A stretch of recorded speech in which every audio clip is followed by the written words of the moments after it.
Die Straßenkinder in Nepals Hauptstadt Kathmandu sind eine Herzensangelegenheit für den Mainzer Filmemacher Justin Peach. Vor 10 Jahren hat er bereits einen preisgekrönten Film über die Situation der Kinder dort gedreht, Kleine Wölfe.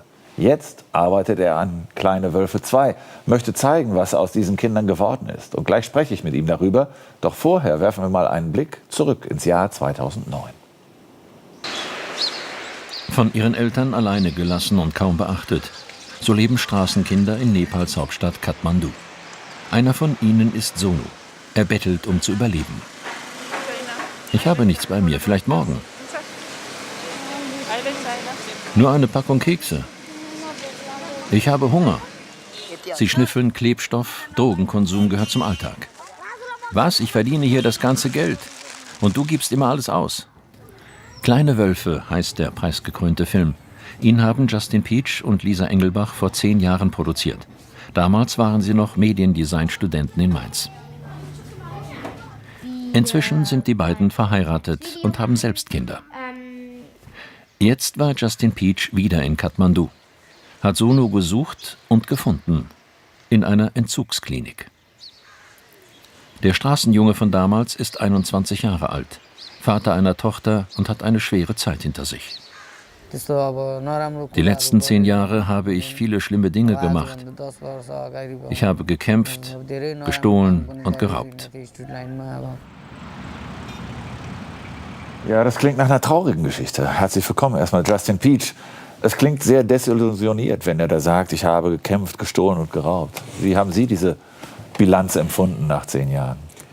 Ja, ich war eigentlich erstmal glücklich, glaube ich, dass ich ihn überhaupt lebend gefunden habe.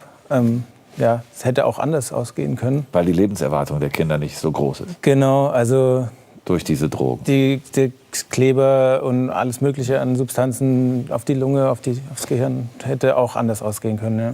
Wie kam es denn überhaupt, dass Sie gesagt haben, ich gehe jetzt 10 Jahre später noch mal auf Spurensuche? Also natürlich ging mir der Film nie aus dem Kopf. Es war irgendwie schon so eine Sache, die mich sehr geprägt hat und ja, mit den Jahren irgendwie natürlich auch den Kontakt verloren, aber letztendlich war es auch so, wir hatten den Film auf YouTube hochgeladen und ganz viele Leute haben den geguckt und kommentiert und gefragt, wie geht's denen, wo sind die, was machen die? Und das hat mich, ich konnte es nicht beantworten und dann ja, bin ich einfach hin. Wie schwer war die Suche? Ich dachte eigentlich total naiv, das wird ganz einfach, der wird wieder da sein, so oder auch nicht.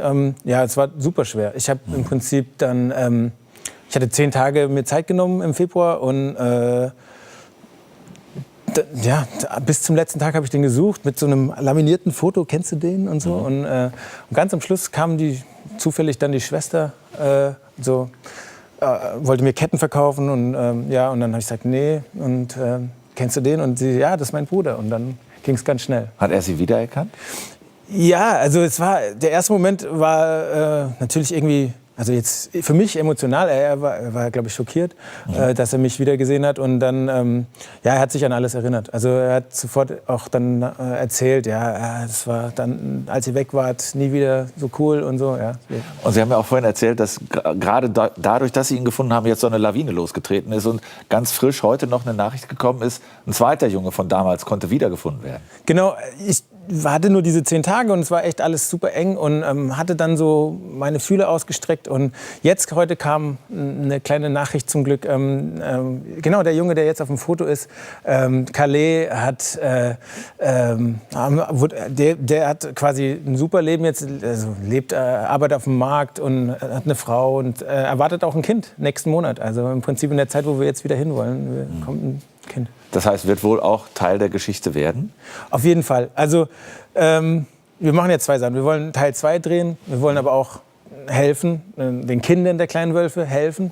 Und dafür haben wir dieses Crowdfunding dann jetzt auch gestartet. Und ja, also wir wollen das Leben noch mal beobachten, 10 Jahre später, unwertend und einfach beobachtend. Ja, und da wollen wir die Geschichten jetzt von 3, 4 Kindern wieder nachvollziehen. Was kostet so ein Projekt, wenn man das umsetzen möchte?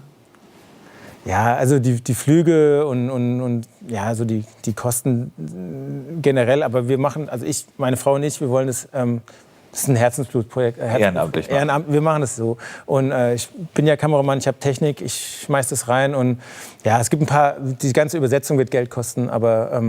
Also mit 15.000 € muss man rechnen. Ich sage jetzt einfach mal so deutlich. Ja, also der Film wird schon Geld kosten, aber nach dem Crowdfunding, also wir würden auf jeden Fall gerne alles, was on top kommt oder sowieso langfristig jetzt mal gucken, dass wir so eine Patenschaft übernehmen, so eine Schulpatenschaft und ich einfach sowieso jetzt da so eine enge Beziehung habe, dafür sorge, dass es auch einfach gut ankommt. Und das ist das zweite Projekt, was Sie gerade schon angedeutet haben. Sie wollen nicht nur den Film machen, sondern eben auch Patenschaft und ein Stück weit Verantwortung übernehmen. Ja, also im Prinzip nicht, dass dieser Teufelskreis weitergeht. Jetzt also ganz konkret für diese Familie.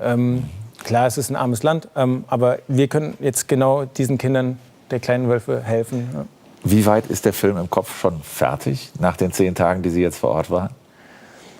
Ja, ich habe da ein paar Ideen und es gibt viel zu erzählen, also auf jeden Fall. Und die Kinder, Sono hat auch Lust mitzumachen bei dem Projekt nochmal. Sieht er für sich vielleicht auch eine Chance drin auf ein normales Leben?